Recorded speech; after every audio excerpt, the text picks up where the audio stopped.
Hi, it's Tim from ORACLE-BASE.com. In this video we'll discuss instance caging to manage CPU usage. Consolidation of multiple instances on a single machine can result in problems because one busy instance can use all the CPU on the server, leaving other instances struggling. We often use the term noisy neighbours to describe this type of scenario. Instance caging was introduced in Oracle 11.2 Enterprise Edition. The combination of enabling Resource Manager and manually setting the CPU count parameter allows us to limit the CPU available to an instance.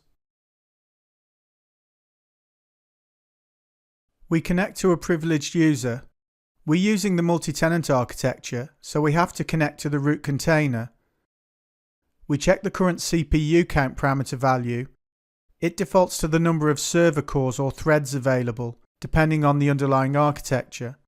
In this case, we have a value of 4. We manually set the CPU count to the value 2. We enable Resource Manager by setting the Resource Manager plan parameter. If we were using the non-CDB architecture, we would set it now.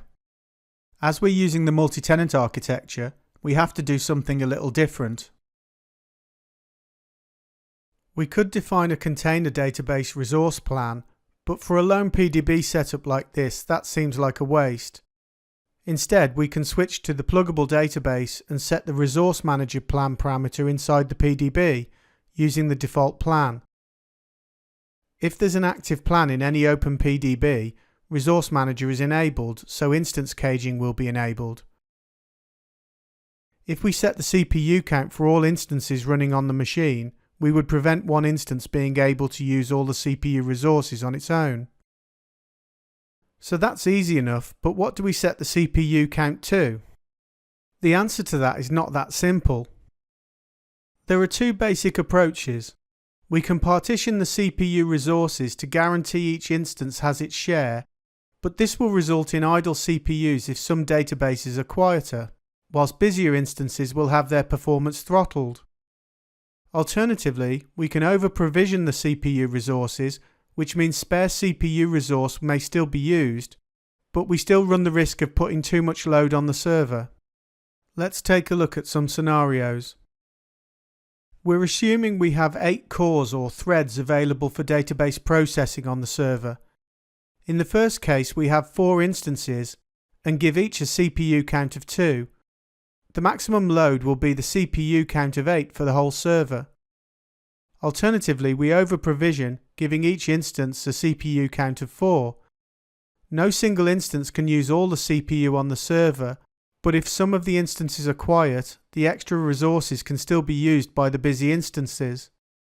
This assumes we understand the load profiles through the day, so this is a safe situation. Clearly, if all 4 instances are busy at the same time, we'll be attempting to use twice the resources we have available.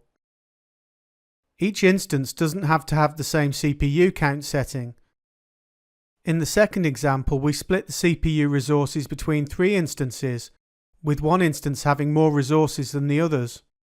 Once again, we can choose to partition or over-provision. The decision is based on our understanding of the daily load profiles of the instances.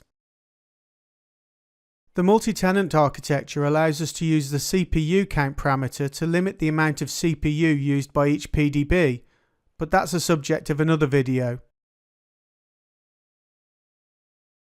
Thanks for watching. As always, there are links to articles containing lots more information about this subject in the description box below.